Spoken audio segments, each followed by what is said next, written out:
नमस्कार दोस्तों, आपके अपने YouTube चैनल KKL क्लासेस पर आपका एक बार फिर से हार्दिक स्वागत है। दोस्तों, हम बायोलॉजी का एक टॉपिक आज डिस्कस करने जा रहे हैं जिसका नाम है एंडोक्राइन सिस्टम। हिंदी में इसे अंतःस्राविक तंत्र भी कहते हैं। तो इसकी खोज किसने की? शुरुआत में देखते हैं खोज। एक वैज्ञानिक हुए थे जिनका नाम था थॉमस एडिसन। इन्होंने इसकी खोज की। वैज्ञानिक हुए थे, उनका नाम था थॉमस एडिसन, जिन्होंने एंडोक्राइन सिस्टम की खोज की। ठीक है, अब देखते हैं एंडोक्राइन सिस्टम। जो ग्रंथियाँ पढ़ेंगे हम, ग्रंथियाँ कितने प्रकार की होती है? ये दो प्रकार की होती है। एक एंडोक्राइन होता, दूसरा है एक्सोक्राइन।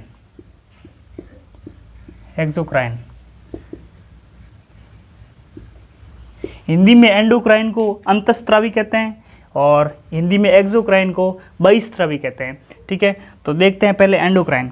इन दोनों के अंदर डिफरेंस देखते हैं क्या क्या है। एंडोक्राइन ये नलिकाविहीन होती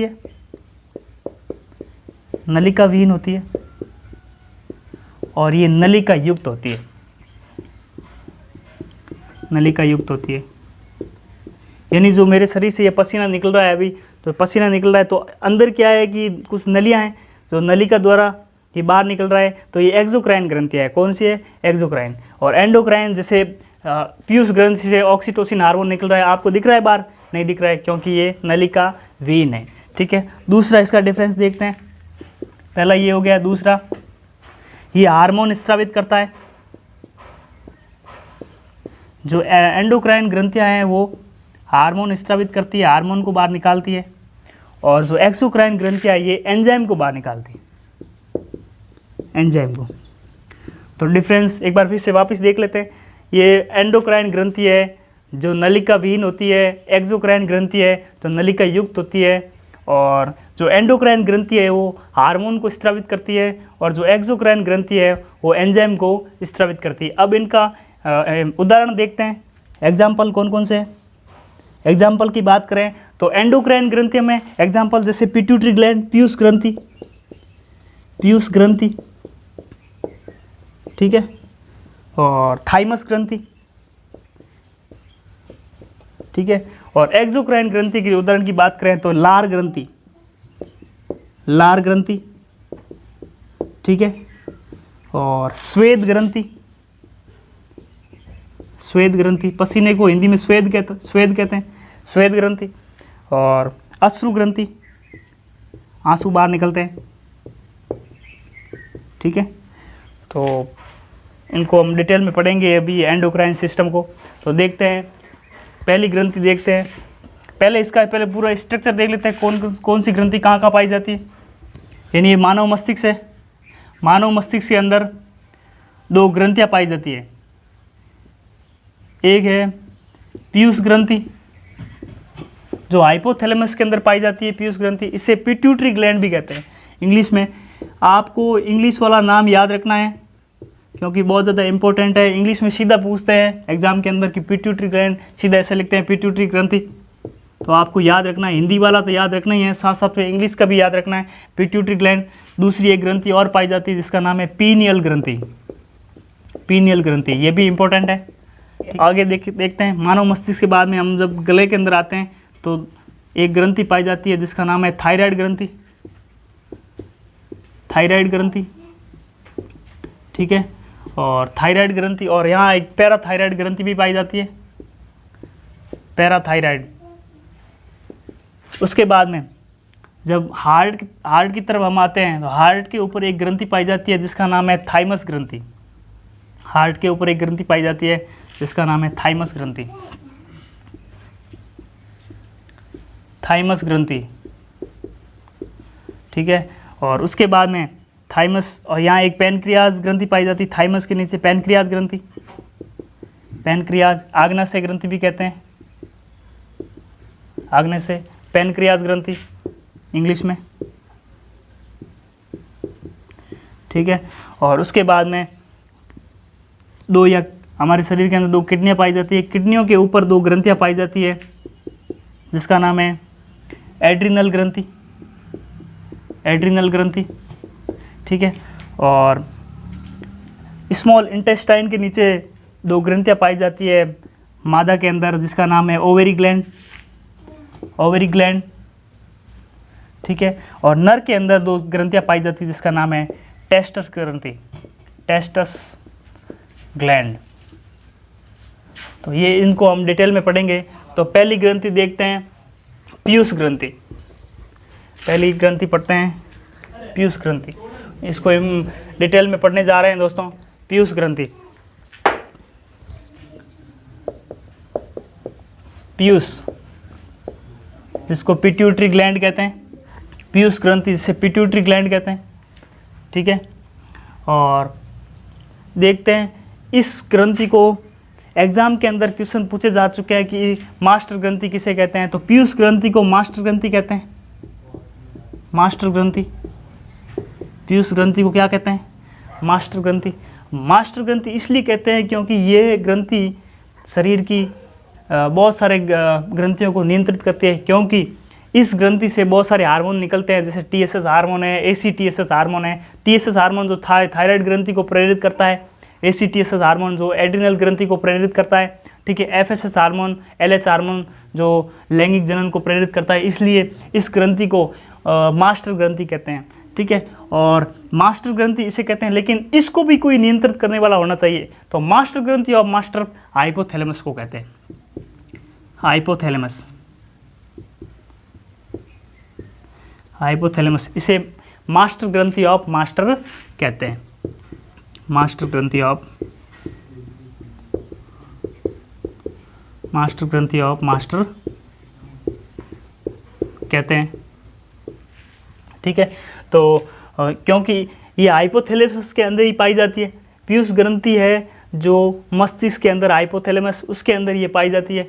अब देखते हैं इस ग्रंथि से कौन कौन से हार्मोन स्रावित होते हैं, उस पर चर्चा करते हैं। इस ग्रंथि से दोस्तों 9 हार्मोन स्रावित होते हैं। पहले देखते हैं कहाँ कहाँ से स्रावित होते हैं। इसके 3 पार्ट है, पीयूष ग्रंथि के 3 पार्ट है।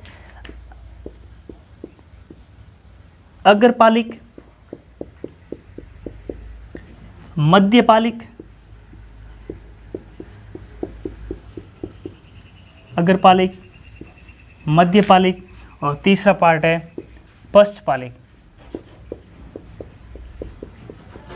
ये इंपॉर्टेंट नहीं है कि आपको याद रखना है कि अग्रपालिक से कौन कौन से हार्मोन निकलते हैं, मध्यपालिक से कौन से निकलते हैं, पश्चपालिक से कौन कौन से निकलते हैं, लेकिन आपको याद ये रखना है कि मैं आपको ये समझा देता हूँ कि आप कंफ्यूज ना हो, ठीक है। तो मध्यपालिक, इससे एक हार्मोन निकलता है जिसका नाम है MSH hormone, melanocyte stimulating hormone. इसको डिटेल में पढ़ेंगे, जब हम पीनियल ग्रंथि पढ़ेंगे तब पढ़ेंगे कि एमएसएच हार्मोन क्या होता है, इसका क्या कार्य है, ठीक है। और फिर पश्च मस्तिष्क से 2 हार्मोन निकलते हैं, एक का नाम है ऑक्सीटोसिन हार्मोन, बहुत इंपॉर्टेंट है एग्जाम की दृष्टि से, ऑक्सीटोसिन हार्मोन। और दूसरा इंपॉर्टेंट हार्मोन है वैसोप्रेसिन हार्मोन, वैसोप्रेसिन हार्मोन, जिसको एडीएच हार्मोन भी कहते हैं, ठीक है। और कौन से हार्मोन निकलते हैं देखते हैं। एक हार्मोन निकलता है टीएसएच हार्मोन, ठीक है, थायराइड स्टिमुलेटिंग हार्मोन। ये थायराइड ग्रंथि को प्रेरित करता है, ठीक है। तो टीएसएच हार्मोन दोस्तों याद रखना, एसएच का मतलब क्या होता है, एस का मतलब होता है स्टिमुलेटिंग, स्टिमुलेटिंग, ठीक है। एच का मतलब हार्मोन होता है, पता ही आपको, ठीक है। स्टिमुलेटिंग का हिंदी में अर्थ होता है प्रेरित करना, हिंदी में इसे कहते हैं प्रेरित करना, ठीक है। और थायराइड ग्रंथि को प्रेरित करता है, इसलिए इसका नाम है टीएसएच हार्मोन, ठीक है। तो दूसरा है एसीटीएच हार्मोन, एसीटीएच हार्मोन, ये एड्रिनल ग्रंथि को प्रेरित करता है, इसलिए इसका नाम एसीटीएच हार्मोन है। तीसरा है ग्रोथ हार्मोन, जीएच, ठीक है, जो मानव शरीर की वृद्धि और कमी को बताता है, ठीक है। और चौथा हार्मोन है वो है FSH hormone, follicle stimulating hormone. जब हम जनन तंत्र पढ़ेंगे उस समय हम चर्चा करेंगे कि एफएसएच हार्मोन क्या होता है। और एक हार्मोन है एलएच हार्मोन, ल्यूटिनाइजिंग हार्मोन, ठीक है। और एक हार्मोन है इम्पोर्टेंट है थोड़ा, उसका नाम है prolactin hormone, prolactin hormone, prolactin hormone. तो ये टोटल 9 हार्मोन है दोस्तों, इम्पोर्टेंट है, आपको सिर्फ नाम याद रखने हैं कि कौन सा हार्मोन पीयूष ग्रंथि से निकलता है, कौन सा नहीं निकलता है, मिलान भी करवा सकते हैं, ठीक है। तो ये थे इम्पोर्टेंट।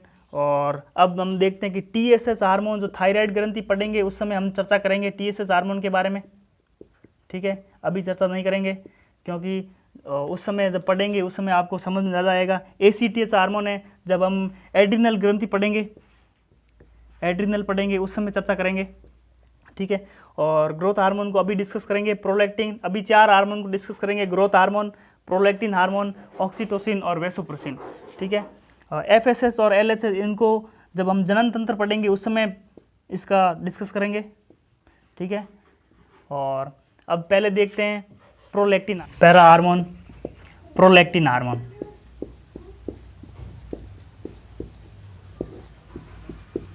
प्रोलैक्टिन हार्मोन दोस्तों, साइंस में एक वर्ड है जिसका नाम है लैक्ट, साइंस में एक वर्ड है जिसका नाम है लैक्ट।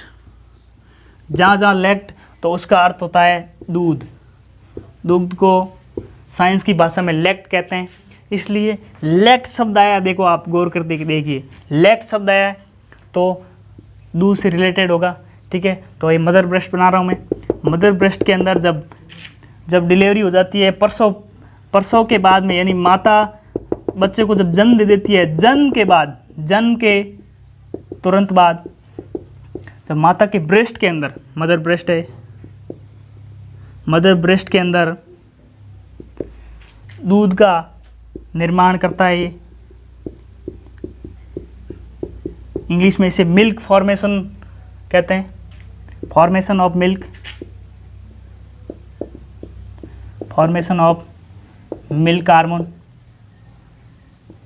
ठीक है। तो ये था प्रोलैक्टिन हार्मोन, यानी जब माता बच्चे को जन्म देती है, जन्म देने के तुरंत बाद जब दूध का माता के ब्रेस्ट के अंदर जब दूध का निर्माण होता है तो वो निर्माण प्रोलैक्टिन हार्मोन के कारण होता है, ठीक है। और जिन महिलाओं के अंदर प्रोलैक्टिन हार्मोन की अगर कमी होती है तो उन महिलाओं के अंदर ब्रेस्ट के अंदर दूध का निर्माण नहीं होता है, ठीक है। और फिर कुछ दवाएं दी जाती है डॉक्टर के द्वारा, प्रोलैक्टिन हार्मोन दिया जाता है, ठीक है। वो अलग बात है, आपको इतना डिटेल में नहीं जाना है, ठीक है। आपको यही सोचना है कि प्रोलैक्टिन हार्मोन क्या होता है और इसके क्या क्या कार्य है, ठीक है। और अब देखते हैं दूसरा हार्मोन, ऑक्सीटोसिन हार्मोन। पीयूष ग्रंथि पढ़ रहे हैं, पीयूष ग्रंथि का दूसरा हार्मोन है ऑक्सीटोसिन हार्मोन। ऑक्सीटोसिन हार्मोन, जब बच्चे का जन्म हो जाता है, जन्म के बाद में प्रोलैक्टिन हार्मोन द्वारा, ये मदर ब्रेस्ट है,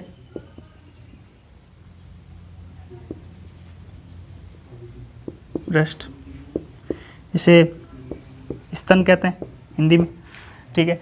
और जब बच्चे का जन्म होता है और जब जन्म होने के बाद में प्रोलैक्टिन हार्मोन द्वारा जब दूध का निर्माण करवा दिया जाता है, लेकिन उस दूध को बाहर भी निकालना होता है बच्चे को पिलाने के लिए, तो ऑक्सीटोसिन हार्मोन द्वारा इस दूध को बाहर निकाला जाता है। यानी ये कॉन्ट्रैक्शन करता है, कॉन्ट्रैक्शन यानी संकुचन करता है, जब संकुचन होता है, कॉन्ट्रैक्शन होता है, जिससे दूध क्या होता है, बाहर निकलता है। इसलिए इसे दुग्ध निष्कासन कहते हैं, इस हार्मोन को दुग्ध निष्कासन हार्मोन कहते हैं। हिंदी के अंदर निष्कासन है, इंग्लिश के अंदर इसे मिल्क सिक्रेशन हार्मोन कहते हैं, मिल्क सिक्रेशन, इसलिए इसे मिल्क सिक्रेटरी हार्मोन कहते हैं, मिल्क सिक्रेटरी हार्मोन कहते हैं। आजकल मवेशियों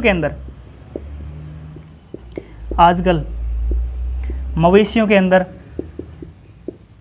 ज़्यादा दूध के निर्माण के लिए, ज़्यादा दूध के उपयोग के लिए इस ऑक्सीटोसिन हार्मोन का एक इंजेक्शन दिया जाता है जिसका नाम है स्टिलबेस्ट्रॉल। इंजेक्शन का नाम याद रखना इंपॉर्टेंट है थोड़ा, स्टिलबेस्ट्रॉल इंजेक्शन है।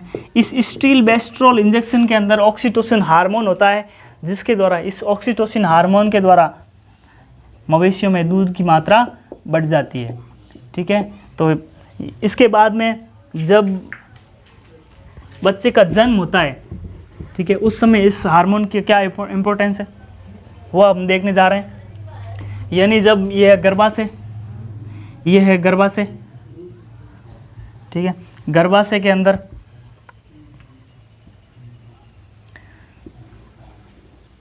गर्भाशय, ये बेबी,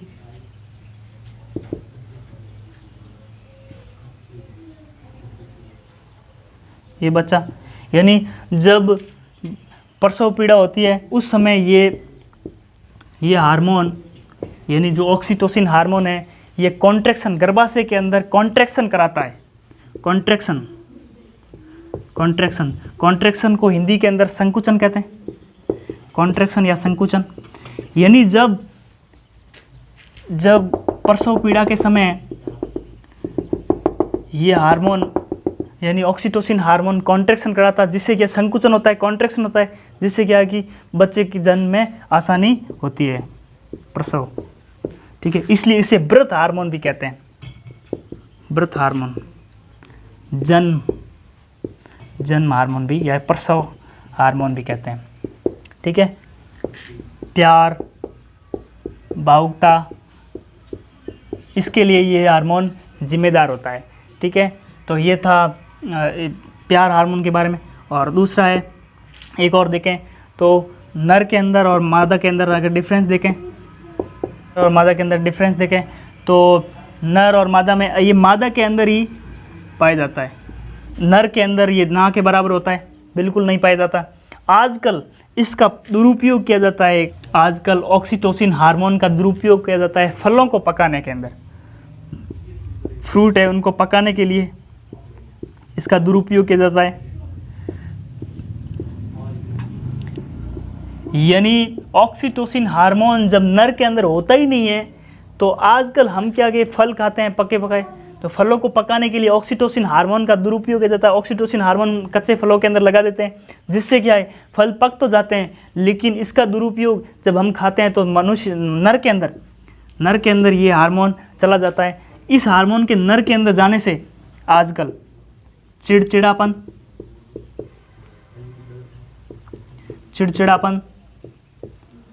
ठीक है, डिप्रेशन